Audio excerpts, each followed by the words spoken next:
कृपा सिंधु नररूप हरि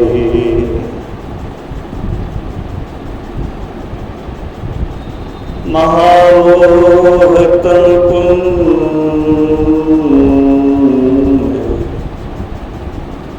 जासु वचन रवि कर निकर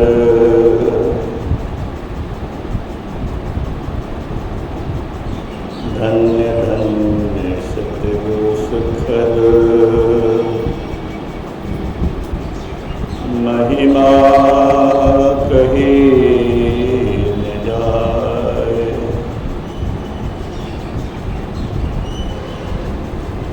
जो कुछ कहूँ तुम्हारी कृपा मोते कुछ न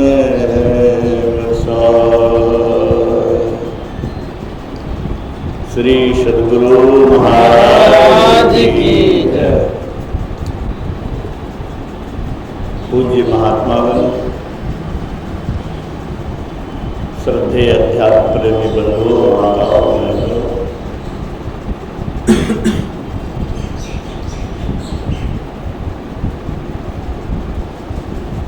स्मृति शेष आदरणीय उपेंद्र बाबू के स्मरण मात्र से उनकी श्रद्धा, उनकी निष्ठा,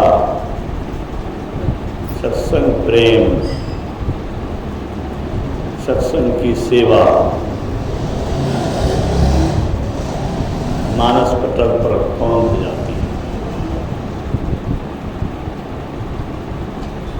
मेरे बड़े अच्छे सहयोगी और साथी के रूप में जब से ये दीक्षित हुए,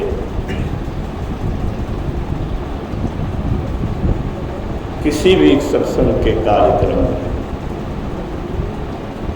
चाहे वह साप्ताहिक हो या ध्यान शिविर हो या अधिवेशन हो, जिला अधिवेशन हो या बाहर का अधिवेशन, मुक्त हस्त से, मुक्त मन से, तन मन धन से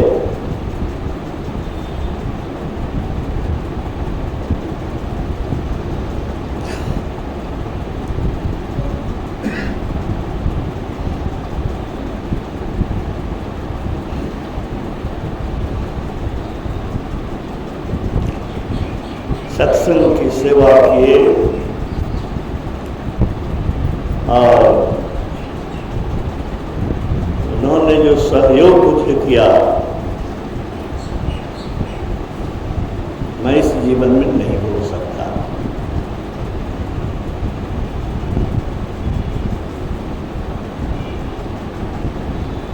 जो भी सहयोग करते हैं, जिनसे भी हम कुछ पाते हैं, अध्यात्म सिखाया है कि उनके प्रति एहसानमंद होना चाहिए, कृतज्ञ होना चाहिए, आभार प्रकट करना चाहिए। अंतर मन से मैं आभारी हूं।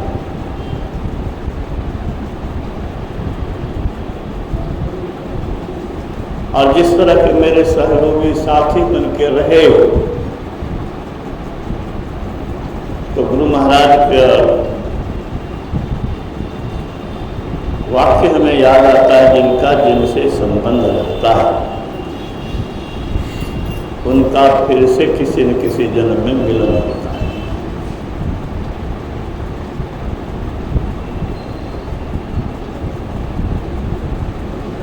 हो सकता है कि पूर्व में भी मेरे साथ रहे हों, लेकिन आगे रहने की मुझे पूरी उम्मीद है।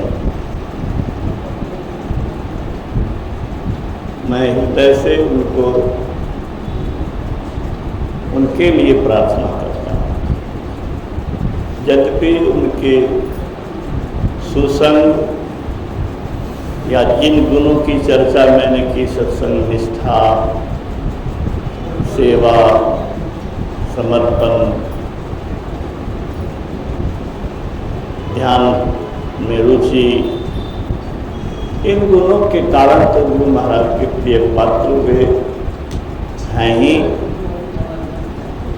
हम लोग की दृष्टि वहाँ नहीं जाती है, लेकिन कण कण में व्यापक रहने वाले, ईश्वर में मिलकर के ईश्वरीय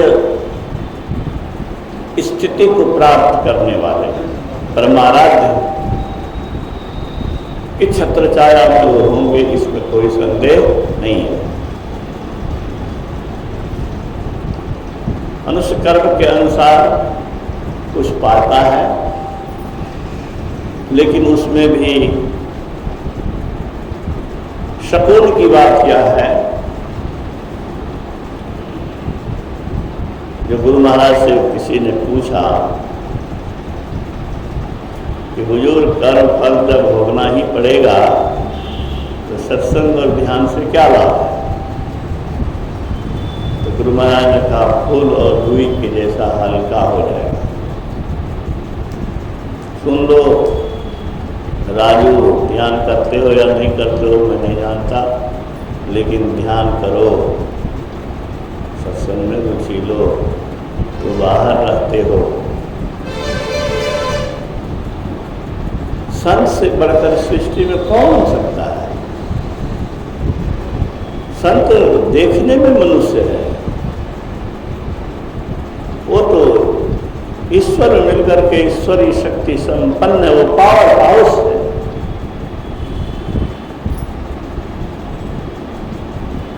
जिनसे जमदूत डरता हो, जिनके पीछे देवी देवता चलते हो,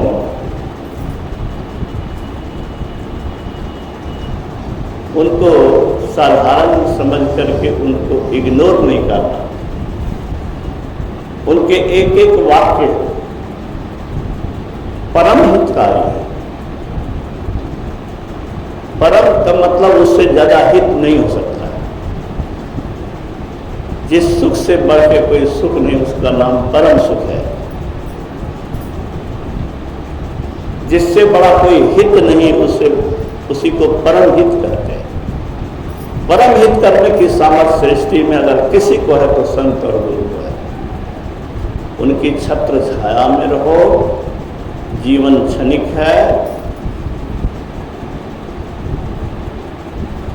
नहीं बालक नहीं यौवने नहीं वृद्धि का सुबंध, वह अवसर नहीं जानिए जब आए पड़े जम। कोई जरूरी नहीं कि बूढ़े होकर के कोई मरे। मैं बराबर कहता हूं कि हम लोग में से कोई भी क्यों ना हो, छोटे से छोटे लोग हम लोगों में से चले गए। यहां तक कि धरती पर आने से पहले गर्भ में ही चला गया। कोई अपने मन से शरीर में न आए हो, न रह सकोगे। ऐंठ कौन चीज की है, अकल कौन चीज की है? रह सकोगे? गोरा काला नट्टा अब्दुल्ला पतला जिन सिन जैसा शरीर मिला, जिस परिवार में परमात्मा ने दे दिया उसमें आना पड़ा। और प्रकृति के अदृश्य सत्ता के अंतर्गत रहना पड़ेगा और जाना भी पड़ेगा। हम लोग अदृश्य सत्ता के हाथ के खिलौना हैं। गुड्डी उड़े आकाश में, धागा मेरे पास में नहीं, धागा ईश्वर के पास में। हम लोग जितना भी उड़ान भर लें, सबका धागा परमात्मा अदृश्य सत्ता के हाथ में है। इसलिए अपने अर्जित संपत्ति पर, विद्या पर, संसारिक उपलब्धि पर ऐंठ अकड़ दिखाते हो तो महामूर्ख हो। इस सच्चाई को स्वीकार करना चाहिए हर आदमी को। और यह भी नहीं भूलना चाहिए कि हम भयंकर स्थिति में हैं। काया दुर्ग दुखद बंदी खाना, जले अग्निया में दुख की। हम बंदी जुग जुग से जलते, चाहे सहारा तू। परिजन धन सारा, सुतवित दारा, नहीं आवे को काम। धन किसी का शरीर राते नाश हो जाता है,